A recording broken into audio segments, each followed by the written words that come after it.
authentic people, and pedigree of success. Bauer, a family-friendly company who reminds you, go Big Red! Have you ever gotten a car deal so good that you can brag about for decades? This is that deal. The government has given us a $4,000 instant credit on vehicles already at the historically lowest prices. Cars that were over $50,000 just 2 years ago are now selling below $20,000. See the deals here and drive away the car of your dreams at a price you never thought possible. Go to 4000off.com, 400off.com to learn more. Fall is the perfect time to work on outdoor projects. Whether you plan to install a fence or add shrubs to your landscape, don't risk an injury by hitting a buried power line. Always call 811 before you dig. 93.7 The Ticket, Fox, KFXL weather. Sponsored by John Henry's Plumbing, Heating, and Air Conditioning.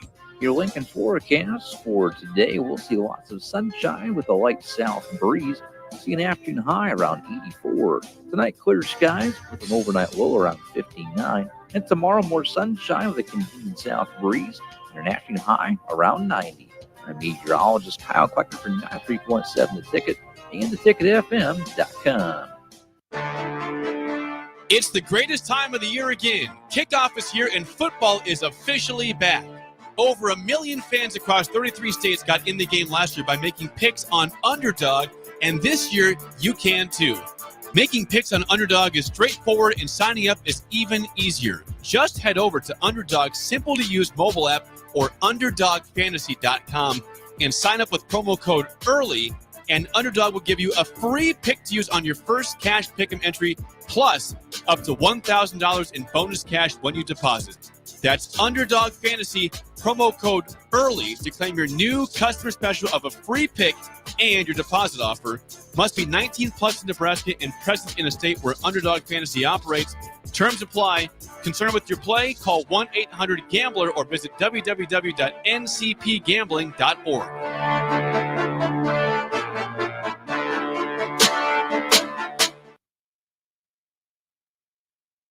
Coming at you live from the heart of Lincoln, America. This is the Don't Punt Hour with former Nebraska receiver. Throwing over the middle, completes the pass. He's got speed to the end zone. Touchdown. 45 yards. And return specialist. This time he beats the kicker and one more. DeMornay Pierson-El. Not only does the sideline have confidence in Pierson-El, but Pierson-El has confidence in Pierson-El. On 93.7 The Ticket and theticketfm.com. All right, welcome into the Don't Punt Hour. Harrison Arns on the ones and twos. As always, just wrapped up one-on-one with E.G. and Barry Thompson. And Barry Thompson down here in Lincoln. Obviously, it was a big game this weekend. Barry Thompson will be there for Colorado and Nebraska. We got the host, as always, Morning Pierson-El streaming in. And if you guys want to join in, use the streams as always. Facebook, YouTube, X, Allo, Channel 961 if you got Allo Cable. And, of course, we'll keep the Starter Heyman text line open for you as well. Good morning, Pierson-El.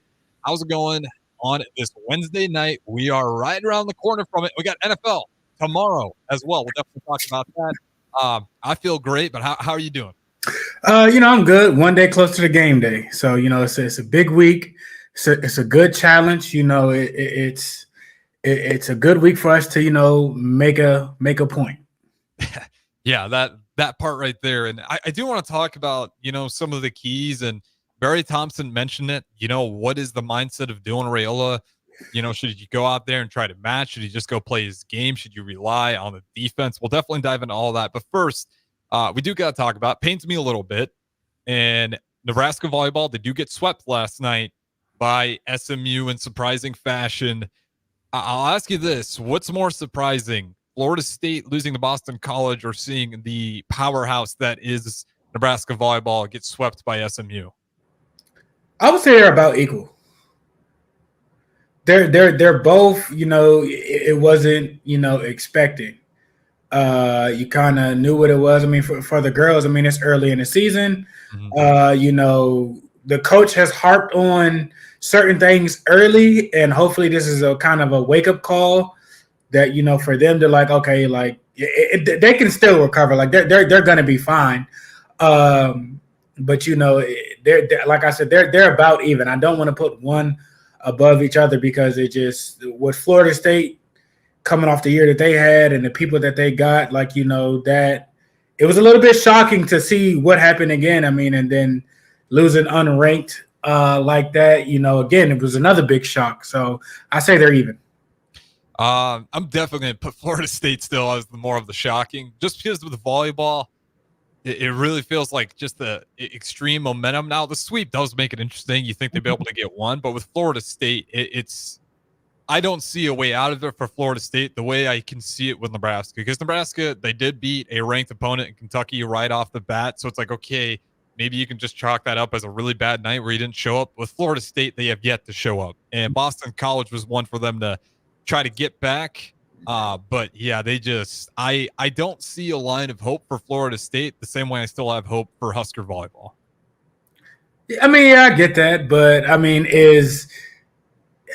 like I said, it goes back to, is Florida State technically, the cream of the crop of their sport? Not so much. Is Nebraska top 10 or, top 5 or top 2? Nebraska volleyball isn't something slight. When you say volleyball, you think of probably 3 schools, and Nebraska is either the first or the second one you think of.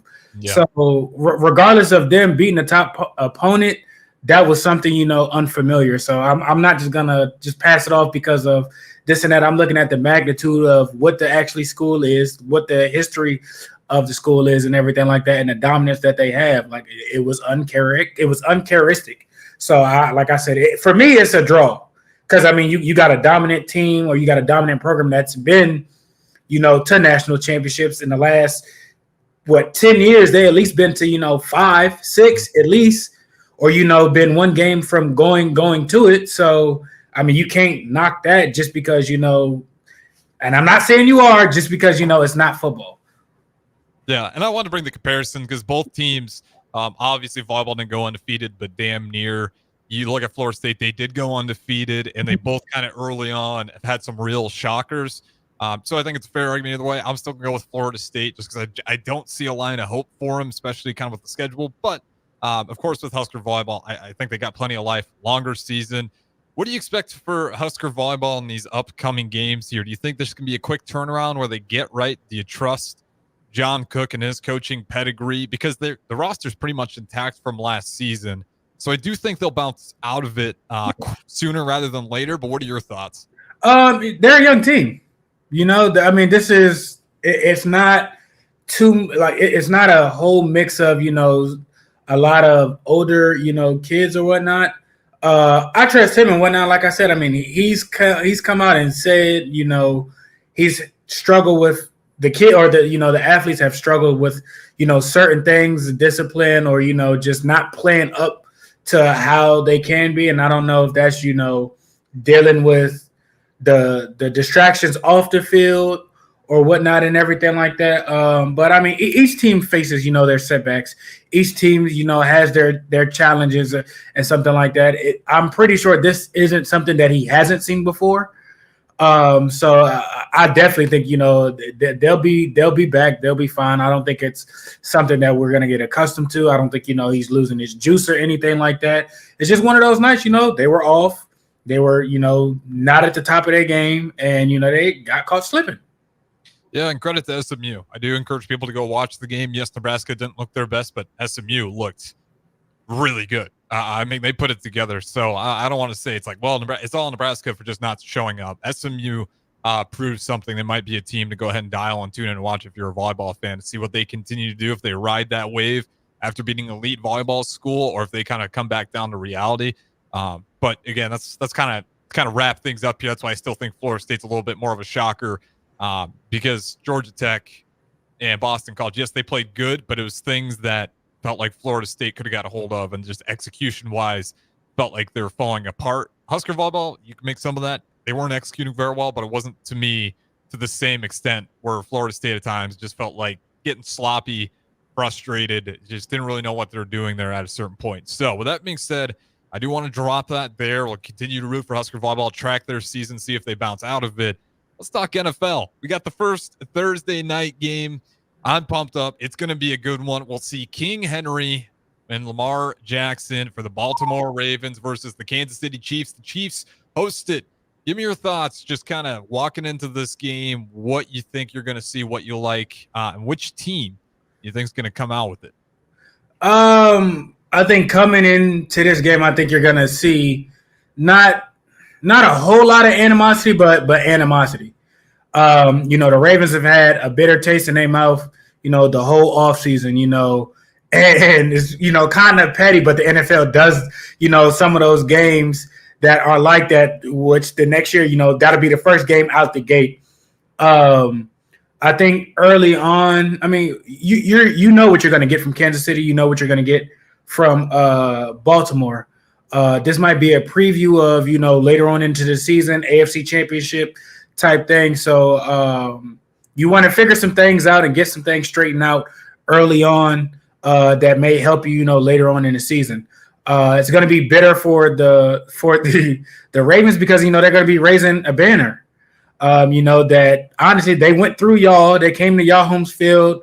The transition that happened with Tucker and Kelsey with warming up in Mahomes and all of that. So I mean that's probably going to be a lot of motivation for the Ravens because they were the best team in the NFL last year and just fell short.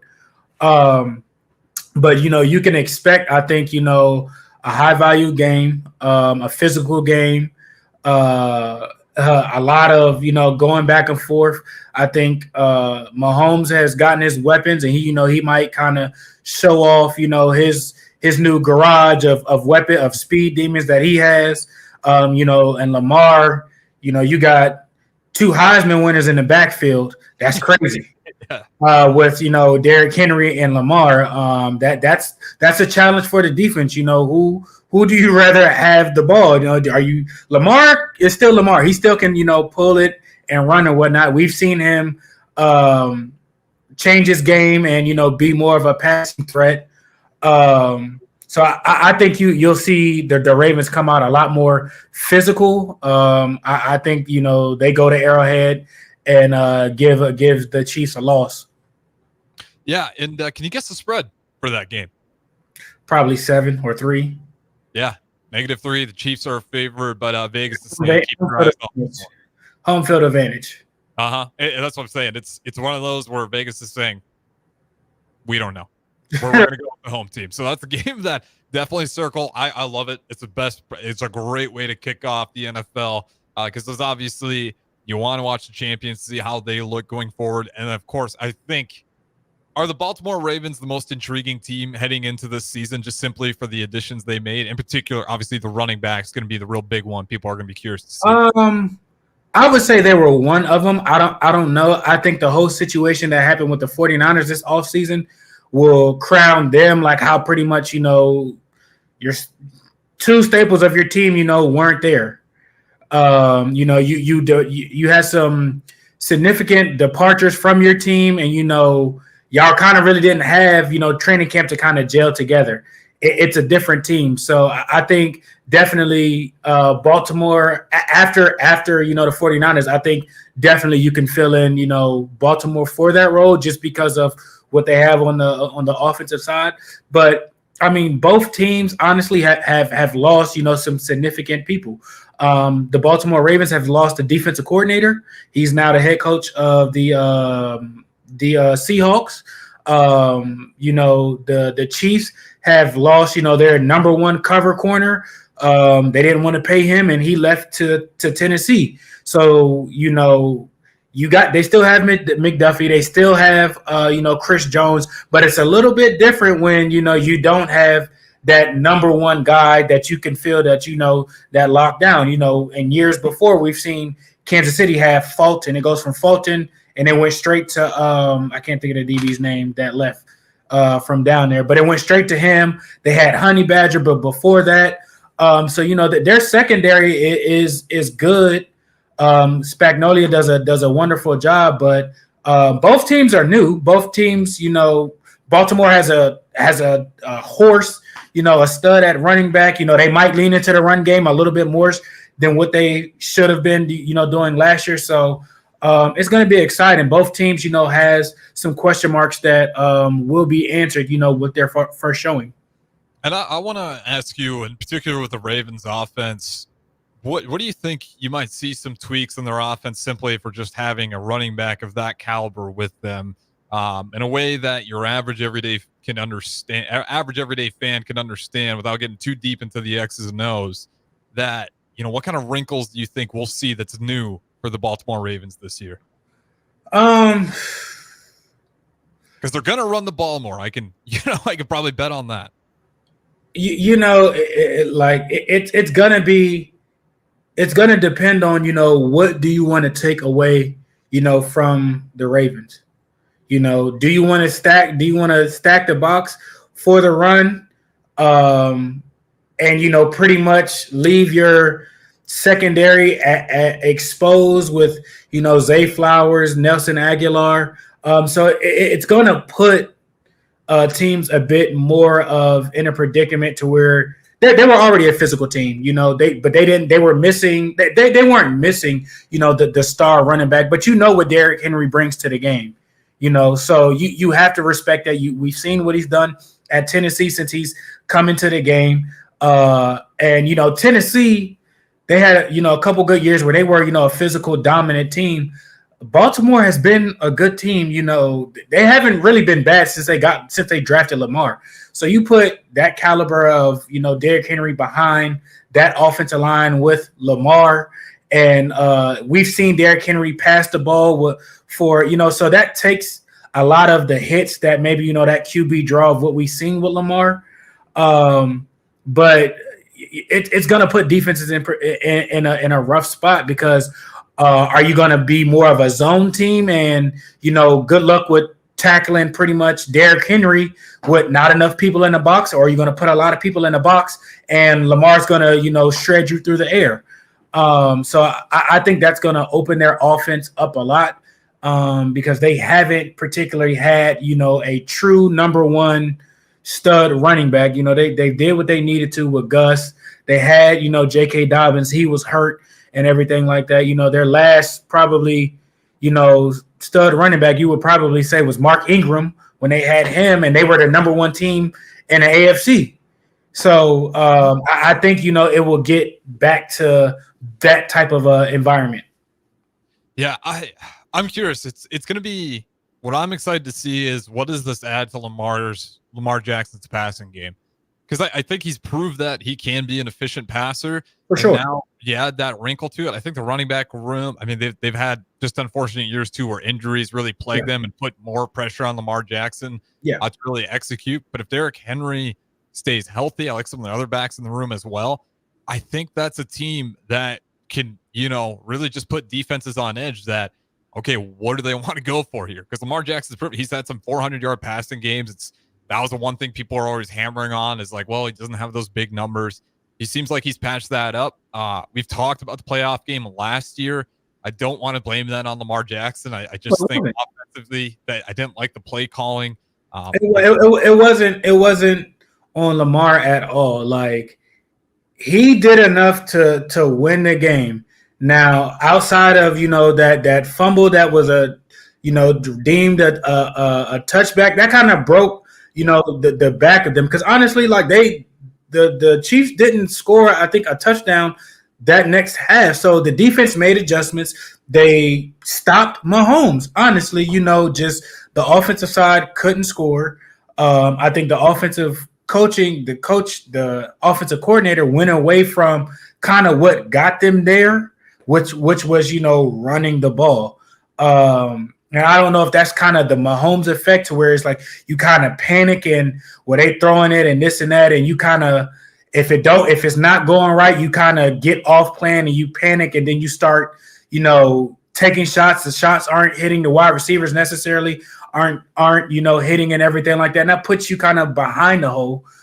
So that game wasn't Lamar's fault, but he gets half the blame of it. But most people can understand and see, like, that wasn't on him. He did what he was supposed to do. The coach honestly just had a bad showing with calling plays. Yeah, and like you said, when you're the QB, no matter how much is it your fault, if it is or it isn't, you're going to get 50% of the blame, if not more. So Lamar Jackson, like you said, I think if I was going to pick a team here, I'm probably going to go with the Chiefs because they are home. I just think the coaching staff is so damn good that they probably watched a ton of tape on Derrick Henry with the Titans. That's going to look different, obviously, with the Ravens. But again, I'm going to go with the coaching experience. And when you got Mahomes back there, plus, if Mahomes and Dylan really got that connection, I might have to overturn my Chiefs. I don't want to say hatred, but not rooting against them nearly as much as I have in the past. So with that being said, let's talk about some other games here. I want to ask you, which one are you most looking forward to? And I got a couple in mind. One of them I'll tease because it's pretty obvious. I think Jets 49ers Monday Night Football is going to be a big one. Yes. Give me yours. That would be one of them. Let me get 1 second and look at what I had circled. That obviously, A-Rod being hurt. Again, the distractions that the 49er has all offseason. I want to see, how they kind of can gel together. What can Kyle do with you? Honestly, with the team not being at training camp all together. Yeah. So I think that game is a big one. I think the Rams and the Rams in Detroit. Yeah. I think it's in LA. So now Jared Goff. Lions host that one. Let me double check here. Lions host in Detroit. So, but I mean that was a good, divisional game. I'll tell you which one I'm really excited for because I love it when teams play spoiler, and I think the Browns are healthy. Cowboys and the Browns. The Cowboys heading to Cleveland. This could be a very interesting start. And again, they kind of had their distractions in the offseason. They did finally get CeeDee Lamb. He's still listed as out, but he's going to be playing in that week one, obviously, because he got onto that roster pretty late because they're trying to figure out the paperwork. Mm-hmm. I think there's a chance that Browns can play spoiler in that one, especially they're the one they get to host. Give me Cowboys and Browns. What are you thinking about that game? And do Browns have a good chance to play spoiler on it? Because Cowboys are favored. I think so. The Browns had the number 2 defense last year. The top 3 really. They got some weapons. I understand. Chubb is out, but that team has really been a force to be reckoned with. And you had CD gone all training camp. Kind of not getting catalyst and whatnot. You had the distractions with Dak and whatnot. Zeke is the running back now. What do you think? Do you think Zeke can put together a solid season for the Cowboys, or do you think they're taking a step back this year in terms of the running back room production? I would hope that it would at least be better than what they had last year. As they went away from Zeke. I think Zeke and Pollard, when they were there together, it was a perfect kind of match. Even Zeke was coming, down from that. So if he can get at least a quarter to 50% of what the flashes of the old Zeke back in that offense, I think that'd be beneficial. That offensive line is still, I think probably a top 7 offensive line. They're not terrible. So, that'll be that'll be an interesting game, but I'm giving that to the Browns. I just think they're a little bit more complete. The quarterback battle, I would say, is about fairly even, but everywhere else, I feel like it's just it's Browns. Outside of that game, I will say the Packers-Eagles game. Again, that could be a preview of, the NFC Championship. I think the NFL schedule set up a lot of games of, preview later on in the season. You got 2 talented teams, a younger team with the Packers, what they have on offense, the people that they picked up on both sides of the ball. And then you have, the Eagles, which honestly, they feel like the Rams 2.0 were just getting whoever they wanted, superstars. So I think that is going to be another game because both teams are physical. Both teams have talented quarterbacks. The Eagles have a new offensive coordinator who kind of is a air it out type of guy, but you have Saquon in the backfield. So it's going to be interesting to see kind of what their balance is there. 2 more games I want to talk about. One game because I'm biased and because there's an interesting stat line along with it. The Chicago Bears, Tennessee Titans, when the quarterback is the number 1 overall draft pick and then they go start that rookie season they haven't won. It's a crazy stat. I apologize for not having the number. I was trying to find the tweet earlier, but it's an insane number. Can Caleb Williams actually be one of the first guys to ever do that, to be a number 1 overall draft pick QB and start in that rookie season in that first game and find a way to go ahead and beat the Tennessee Titans? They're on the road, or is it? It's on the road. They're in Tennessee. It says Tennessee at Chicago. Oh, apologies. Titans at Chicago. He has a chance. It is an opportunity. You've got some veteran guys around him. And I think teams have seen over the years with younger quarterbacks, putting weapons at certain positions to kind of help them out. You have 2 veteran, top receivers with Moore and Keenan Allen. You got Swift, who is, he's I would say a top 10 back. Honestly, I like him a lot. It just depends on, hopefully, the moment isn't too much. Because you got Jeffrey Simmons, who honestly, outside of probably Aaron Donald and maybe Chris Jones, I still, might take Simmons over Chris Jones. That's just me personally. He is a force to be reckoned with. He is a force. And you're, giving a rookie quarterback that the first game, that's going to be brutal. That Titans defense is one in their own. I know they have a new coach. I know they have a difference about them, but they're still a tough individual team. That's a medium tall order. It can be done. You got Will Levis with some weapons. You got an offensive coach finally in there to kind of help him, and he comes from the McVay tree and Zach Taylor tree. So it's going to be balanced. So he has. I'm taking Tennessee. I'm not even. I think that the odds on the opposite side might be a bit much, just for them to handle. History says you're right, so I'm not going to give you any slack for that one. All right, one more game. Give me the toilet bowl game. I'm going to go with the Panthers Saints. I think this is going to be the biggest snoozer out of them all. Not that I might not be close. I think the Saints probably pull away. I hope Bryce Young has a good showing at the Panthers, but man, there's just not a lot going on with that offense for help and support with them. And the New Orleans Saints, they got question marks everywhere. The game is in New Orleans. Yep, Saints host. I'm picking the Saints for the win. Yeah, I'm picking them too. I think the Panthers are going to be better than what they were last year.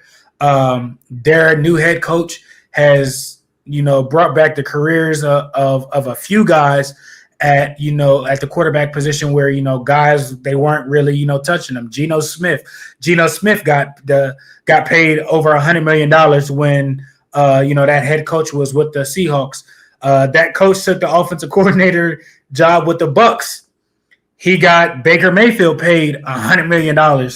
So, he has a track record with guys that people, kind of have pushed off or trying to push them out the league or forgot, that he has gotten them to a place to at least secure a $100 million contract. I think they have a lot more weapons than what they did last year. I think they're going to be – I think they're going to be better this year, but with the Saints, that defense, and I'm a Derek Carr guy. I want the best for Derek Carr. I think they got the weapons. I think he's a lot more comfortable in the offense. I just got them, showing out week 1. Yeah, I do as well. And I think that's kind of why I'm picking. I think there's some hope for the Panthers. The bar's low to be better than last season. Yes. But I'm going to roll with the Saints. I think it's not going to be nearly as a brutal road for the Panthers this year, but I'm still going to roll with the veteran quarterback and Carr, like you said. But that being said, we'll go ahead and throw it to our first break here. On the other side, we're going to talk some matchup stats between Colorado, Nebraska, and then we're also going to decide who's got the better coach, quarterback. We're going to go position by position and coaching staff, figure out who's got the edge where. So don't go anywhere. We're going to keep it rolling here on the Don't Punt Hour on Ticket Weeknights. With the Planet Fitness Black Card, you don't just get a great workout, you get a great perk out because your membership is packed with perks. For $1 down and $24.99 a month, you'll get perks like access to any of our 2,400 clean and spacious locations. Bring your friend anytime and both work out with tons of equipment that'll give you that big fitness energy. Relax in the Black Card spa and more. Work out and perk out with the PF Black Card. Join for just $1 down and $24.99 a month. Hurry, this deal ends soon. See Home Club for details. College football in Lincoln, America. The time has come. Start your game day off right with the A1 Automotive Ticket Tailgate pregame show. Join the ticket crew as they bring you all the coverage you need to get you ready for the action. It's the A1 Automotive Ticket Tailgate pregame show. Brought to you by General Fire and Safety, Raisin Canes, Perch Merch, Sunbelt Rentals, Mullen Motors, Select Plumbing, and the Kindler Hotel. On 93.7 The Ticket and theticketfm.com. McKinney's Irish Pub in the Haymarket is your place for English Premier League soccer. On Saturday, Arsenal tied Brighton 1 apiece, followed by Leicester City falling to Aston Villa 2-1. On the final game of Saturday action, Man City defeated West Ham 3-1. On Sunday, Chelsea tied Crystal Palace 1-1, and then Liverpool cruised by Man United 3-0. The top two teams in the EPL standings are Manchester City and Liverpool, both at 3-0. You can catch all these matches and more at the McKinney's Irish Pub, your headquarters in Lincoln for English Premier League soccer at 8th and P. In every office, there's two types of people. There are those who bring in bagels and those who eat the bagels that someone else brought in. Everybody likes the first person. Be that first person. Weekday mornings at 7:30, you have a chance to win a business box of bagels from Bagels & Joe. All you have to do is shut up, Sipple. 2 questions for you, 2 for Sip. Win, and the bagels are yours. Lose, well, you don't want to lose. You lost Monday, you lost Wednesday, you're a loser. Shut up, Sipple. Weekday mornings at 7:30, brought to you by Bagels & Joe.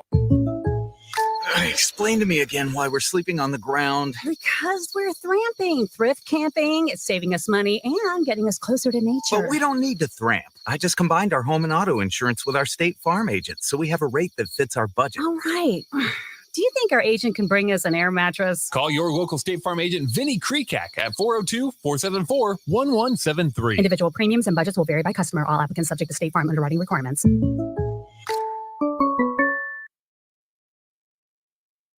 If you're a homeowner or a business owner, you have a lot of projects, and no one has an unlimited budget or time. Sunbelt Rentals makes all jobs less stressful with no need to purchase large equipment or hire a crew. You can do it yourself with rentals and everything from aerators and power rakes for spring yard work to stump grinders, concrete mixers, tile saws, and more. Check out their inventory in Lincoln, north of Cornhusker Highway on 56th Street, or online at sunbeltrentals.com.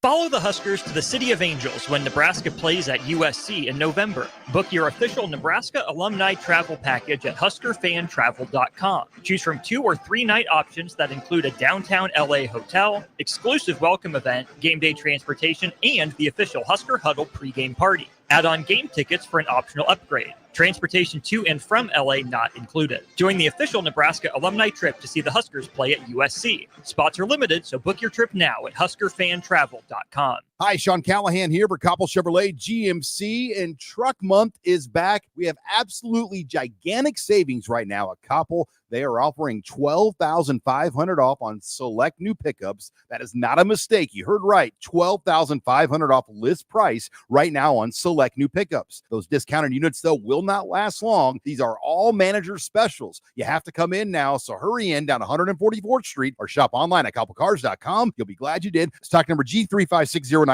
must trade. Your child was embarrassed when you arrived at their basketball game. 75% of parents or guardians report current alcohol use. Drinking alcohol can cause harm to children and loved ones. By drinking less, your child will be excited to see you at their basketball game. If you or a loved one is looking for help, find a treatment facility near you at findtreatment.gov. For immediate support, call, text, or chat 988. Brought to you by Nebraska DHHS in partnership with SAMHSA.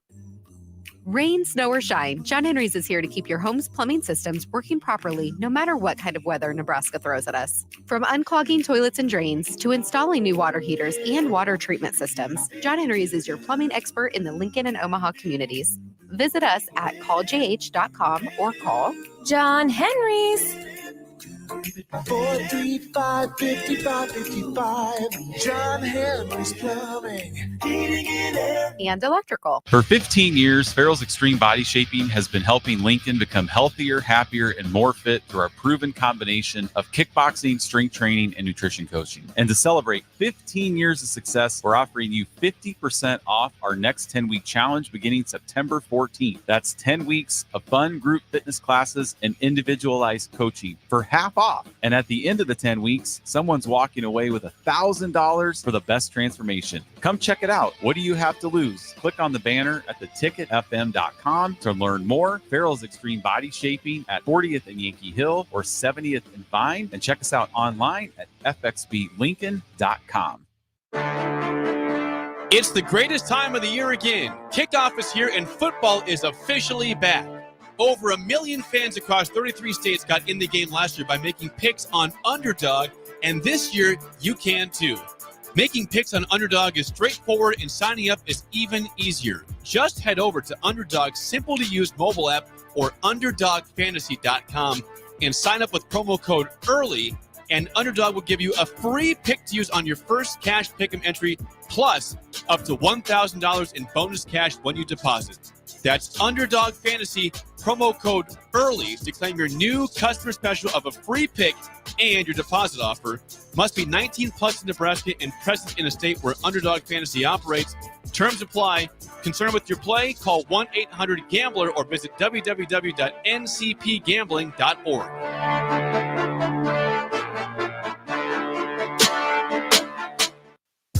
This is Lincoln's home for sports talk on the FM dial. Also online at theticketfm.com. On the internet. KNTK FM Firth, 93.7 The Ticket.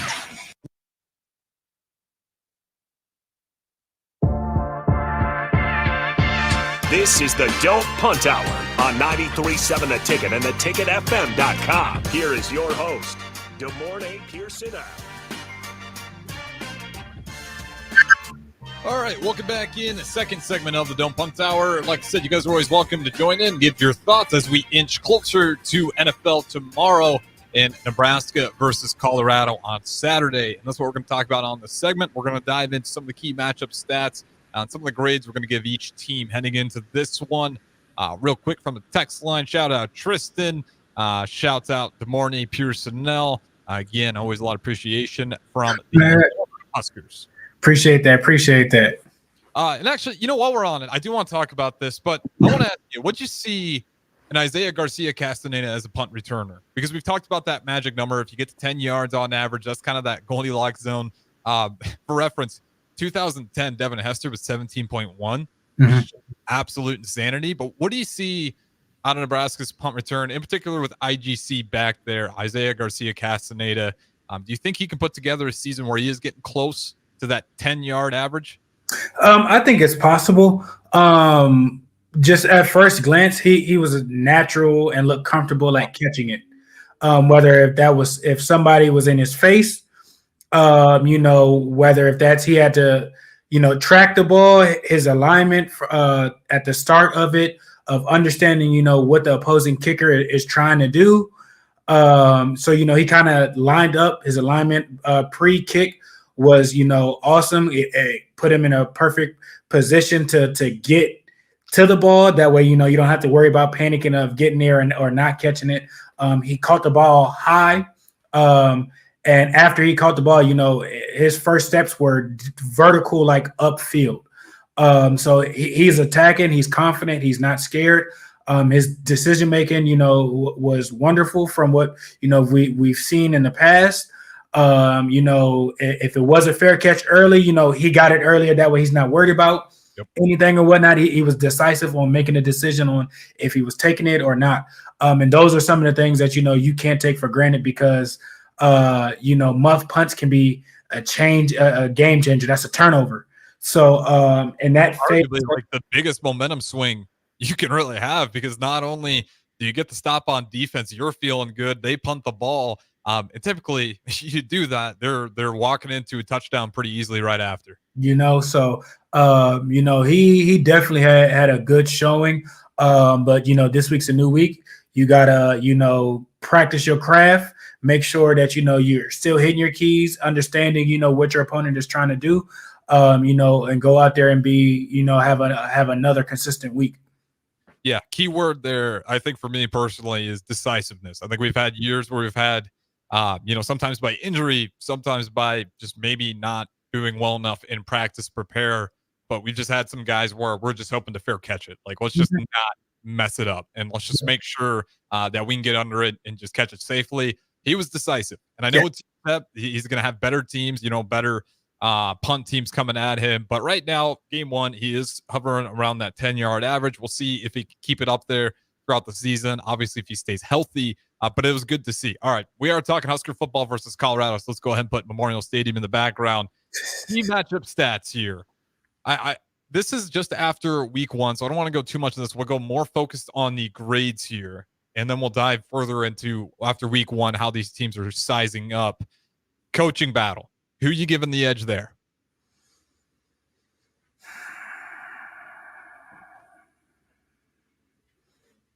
I'll probably say us. I'm going to say us too, not because I don't think Dion can do it. Just Rules just got more experience under the belt, and that's really and if I look at last game's tape for Colorado with NDSU, there were some questionable decisions at the end there where they kind of gifted NDSU 90 seconds by deciding to throw the ball as opposed to just running it, when in reality, if they just run it, they punt it, and that gives NDSU like maybe 5 seconds at best. And if you're being generous, to go ahead and make a play, because then they go ahead and they have a chance. They throw a Hail Mary. That quarterback's arm's a little stronger. He gets 10 more yards. They caught that ball. I mean, that could have been a touchdown and a crazy upset heading into it. So I'm going to give it to Nebraska. Now, I don't know if that was Shador checking it or if that was the OC's call, but it didn't make a lot of sense. And if you don't believe me, that was Nick Saban's thoughts as well. So I take it from one of the greatest himself. All right, next position group, tough one, quarterback. I'll go them. And it's tough. I go them because of, honestly, experience at this level.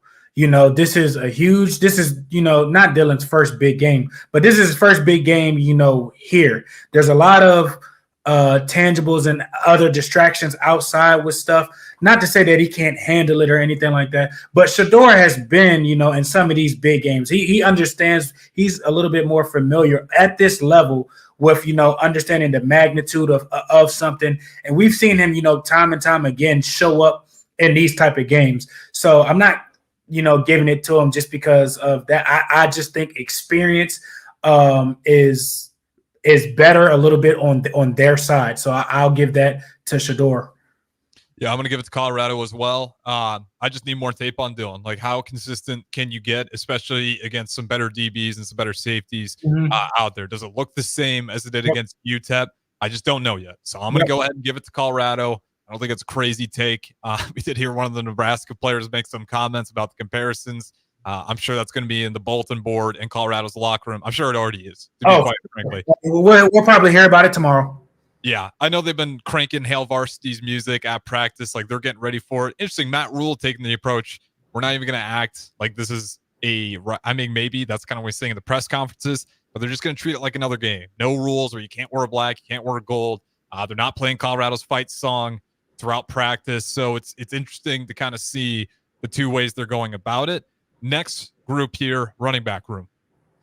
Us. And I don't think it's close. We got 4 guys. We had 4 guys, that showed that, they could really, do some damage. I think the top 2 are, the studs or whatnot. And, I just didn't see that, from Colorado. It's not the guy that they had last year. He was explosive, dynamic. Not to say that the dudes that they have there aren't now, but it's a difference. So, yeah, I give the edge to us. Tight ends. Us. Me too. Offensive line. Ooh. Don't do that to me. That's us. I think the Colorado struggles to run the ball. Now, it wasn't as bad as people were saying it was against NDSU, but I think it's certainly going to be us in this one. I'm not saying I'm not picking or anything like that, but like, don't get me wrong. I'm happy for what I've seen our offensive line do. I think our interior offensive line, is way farther than it has been, the past couple years. They were supposed to do that against UTEP. You know what I'm saying? Colorado's offensive line faced, a team that very well could win their league, or has been, winning their league. So it's a little bit different of, the competition that they played. So I don't know if they just couldn't run it against, a very, very good team, and they didn't really show up then and there, and the team that we played just, was just so far under us. So that's my biggest question. But from what I've seen so far, I would give it to us. I think so too, simply for the fact that Colorado last year was just atrocious there. Yeah. And against NDSU, I will give NDSU credit. Even when those linemen do a good job for Colorado, I mean, there was some plays where they were doing good, getting the fits, making sure there's a gap. NDSU is so good at getting 11 hats to the ball that even when there is a hole, it closes quickly, and they could really limit your rushing yard stats. And just for reference here, the rushing offense after that game ranks at 118. Now, again, that's just one game. Yeah, they struggled to run the ball. Outside of running the ball, honestly, the pocket wasn't all that clean for Shedeur either, though. No. He was throwing the ball with somebody in his face or getting hit. Oftentimes not necessarily finishing his follow through. So I mean, I have some questions about them. Like I said, from what I've seen from just not the history of last year, just what was on tape, of the one game, I go us. Yeah, and it kind of brings me back to the point. It's I trust that we do got more veterans. Kind of why I'm giving the QB battle to Shedeur. That's why I'm giving the offensive line battle to Nebraska. We got guys, juniors and seniors. Outside of that one left tackle position, I feel pretty solid. So I'm going to give it to us. This one's tough. Wide receivers, because we got some guys, but I mean, we know what Colorado has with Horn and Travis Hunter. I go them. I think so too, right? I mean, you got a top 5 NFL draft pick with you. Not to say that our guys aren't capable of things, because I definitely think it is a upgrade from last year. This is probably one of the more well-rounded receivers rooms that we've probably had in a while. Even in the Big Ten, you could argue. I mean, it's up there in the Big Ten wide receivers. But the athletes that they have over there, I think is just you got to call a spade a spade. It is what it is, which is fine. That's okay. So I would give them that.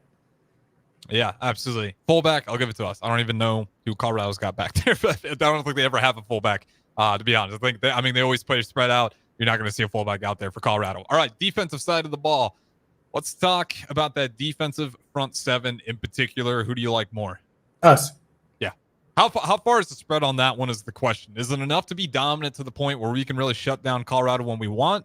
Or is it one of those where you think, I'm curious to see if that dominance that we're hoping for shows up. How far is the spread for this defensive line being better than Colorado's?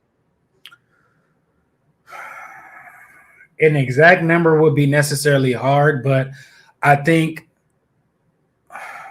Yeah, I don't mean a number, just the gap. I think it's significant. I think it will show up, especially the D line. I think the two or three guys that we have up there, will cause havoc. I think the guys that we have rushing off the edge will give problems. They're long, they're athletic. They're a difference maker. They're year 2 in a defense. I think it's going to be a handful to handle those guys all game. We've kind of already seen if you're physical, with Colorado, that's not the type of game that they like. And that's the number one thing, our front seven is, period. They're physical.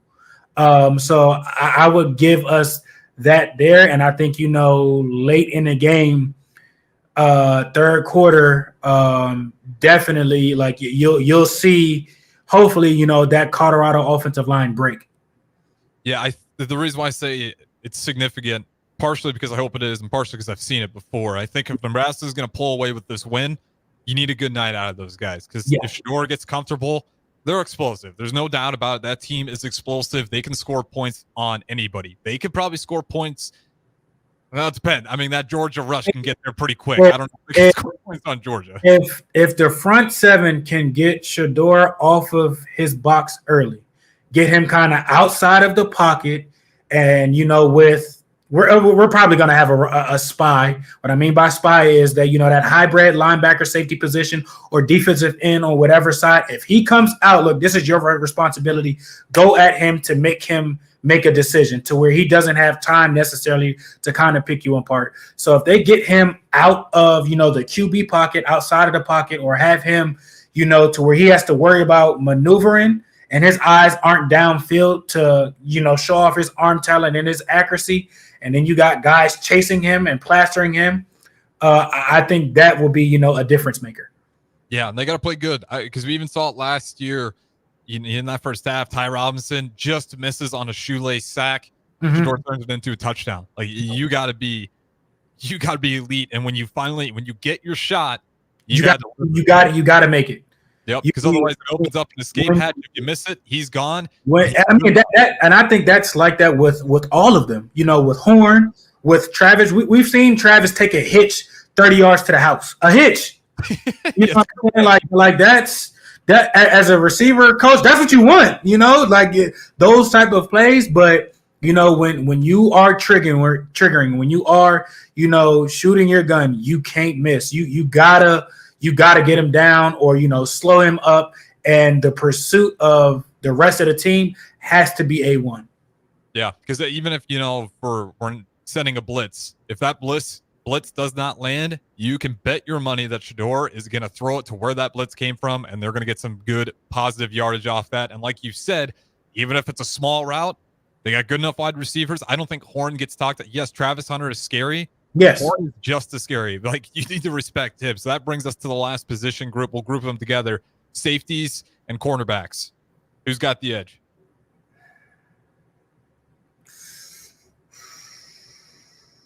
I think we got more depth, but I think Colorado's obviously got the more star-studded. When you say star-studded at that position, honestly, I'm only seeing two, and that's Sanders and Hunter. So if you go cornerback, I'll probably give it to them. But I mean, if you go safety, I think it's us. I think Gifford can play the same way as Sanders. I think they're one and the same. Is Sanders maybe a bit faster with stuff, but they're enforcers. They don't have Shiloh playing in the post. They have him playing in the box tackling. So I mean, him and Isaac is very similar. So safeties, I'll go us. Corners, I'll go them. Okay, fair. That was actually the only one that was going to go push, simply because I do get the safeties, but I think the corners you probably lean towards Colorado. So I'm going push on that one. I think it's going to be pretty matched even there. Mm-hmm. I'll ask you this. Actually, I forgot. Special teams. Last one. Us. Yeah, same here. I'm going to go special teams. I hope Alvano. Kicker's a push. Kicker's a push. That's the only one that's a push. Okay, punt, kickoff. We'll take it there. But as far as field goals go, push. Yeah, I don't know. Well, I'm really curious to see Alvano because he's going to probably have some chances this game, especially in the red zone. We'll see how efficient Nebraska is scoring, but we have yet to see Alvano kick a field goal yet. Would have been nice against UTEP to see what it looks like. But yeah, I do have some question marks there. But Colorado, I certainly got a lot of question marks for their special teams as well. Now, I want to ask you this before we wrap things up. With Travis Hunter, do you try to gas him out and just send Verts his way when you're on offense, even if that's not the route you're necessarily going for, to try to gas him out on defense, or is that a waste of time, a waste of play calling? I think, look, they play in Colorado. I've played up there. When you come back to sea level, your motor, you don't get tired. So I think with Travis is, with him, is he going to travel? Is he going to be on Nayor, or is he going to just stay on the if I'm the quarterback, the right side of the field? Because he typically plays right corner. Yep. Is he going to travel with somebody? Because they're going to play man-to-man. They think on the defensive side that their 11 is better than our 11. They're not going to play zone or anything like that. They're going to line up, man, we're better than you. We're going to take it from you, blase, blase, blase. So I think with Travis, is he gonna play? Like I said, is he gonna play just the right corner, or is he gonna travel with whoever our biggest threat is on offense? I think that is the one key, because if he's playing man with that, all right, that's fine and dandy. We got a lot of crossing routes, meshing routes, to where he got to work through a defender, and it's just not going to be straight up the field. Because I mean that's easy, you know what I'm saying? We're going to make you play. If you go back and look at the Colorado game, honestly, when he's coming on the like those shallows across, or coming across the field, he kind of, not that he gives up, but he eases up. And I don't know if that's the backside has eyes on that and just taking that away, but those are one of the more times to where he'll let guys run. So it just depends what they want to do with him and with the attacking stuff. You can't just go up and down the field. You got to give him a lot. You got to give him whips. You got to change direction, double moves and everything like that. You just can't up and down, go balls, post, and everything like that. Like that's going to be easy to him. I think you have to make him work.